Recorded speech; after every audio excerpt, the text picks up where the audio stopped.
Right, a potential shakeup for the transportation industry. Trucking company Yellow warning they may soon run out of cash just 3 years after securing a $700 million federal bailout. In the face of Yellow's potential fall, who stands to benefit in the transportation space? Joining us now with his picks is Ken Hoexter, BofA Securities Senior Transportation Analyst. So first, just explain to us where Yellow is with its problems.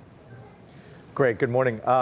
So Yellow's been at this for a while. They've been running out of cash. If you go back to 2008, 2009, during the great financial crisis, you had other carriers that were chasing their volumes. They went from about a 26% market share back then to a 9% share today. Over the last 2 years, they've lost about 30% of their volumes in Teamster negotiations, which actually don't start till their contract doesn't run out till next April. They announced in negotiations that the Teamster said Yellow told them they were going to run out of cash in August. They came out with a lawsuit last week, and they said, actually, we're going to run out of cash in July. So the timetable seems to be moving up. It looks like the banks are not going to give them further loans unless they get some sort of Teamster agreement wrapped up earlier than the contract ends to give them some more leeway in work rules. And that's put a lot of pressure on them.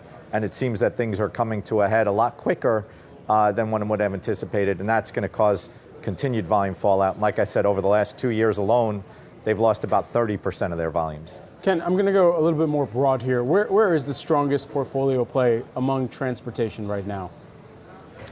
Well, you got to look at the cycle, right? Transport is a cycle. We don't make anything. We just move it in our world. So typically the truckload group starts first, then the rails, then the air freight, because they're more concurrent with an economy, and then the less than truckload usually lags. And given that lag, you're seeing the volumes really come out of the industry. And given that pullout, that's what we're talking about with Yellow. If volumes start accelerating even beyond your fixed cost coverage, it can cause some of those volumes to leave a little quicker, and that can juice other carriers that have excess capacity and all of a sudden are able to take pricing up. So in a normal cycle, you'd normally start, if we're at the sort of the bottom, and when we're kind of bouncing along that, we've been bouncing along that since I'd say mid-February, when we kind of found a floor after the tight congestion from a year ago. And we've been kind of staying at this very low level. And we do a truck shipper survey every 2 weeks, and it really just shows us that we're kind of hanging around in that 40 to 50 range of our survey, which is a diffusion indicator. And that's kind of a historical lows.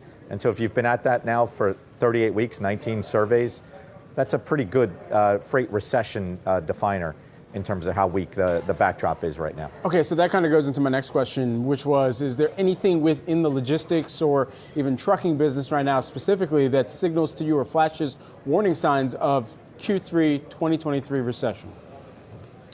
Yeah, well, we start off with defining a freight recession, right? And so when we look at how weak it is, the economics we leave to our economists, right? Just because then you're talking about the services side, and services is such a big part of GDP overall. But from a freight recession period, just like we saw in 2012, 2015, 2019, we're seeing those same signs again of true fundamental weakness from a shipper point of view at this low period in the survey that defines kind of what a freight recession. Whether that turns into an economic recession, given rising interest rates, higher inflation, I leave that to the economists to make. They're still looking for growth, looks like through the end of the year, and I think they pushed out their recession call a little bit. But from a freight recession period, no doubt we're in the midst of one right now. So, Ken, I got to ask you, so Yellow has managed to avoid bankruptcy in the past, but let's say the bottom does fall out.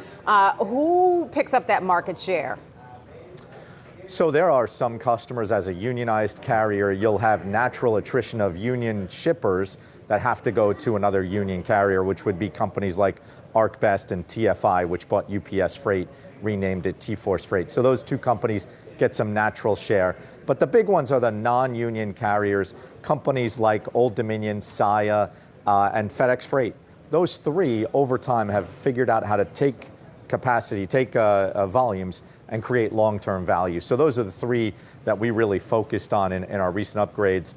But the industry benefits overall. There's no doubt when you lose a player that represents 9% of share, and if you look at the top, call it 10 LTL companies, less than truckload companies, they own, it's pretty consolidated, they own about 80% market share.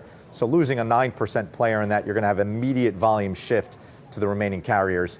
And those like Old Dominion, Saia, FedEx Freight have figured out how to take that on very profitably over time and make investors money with that.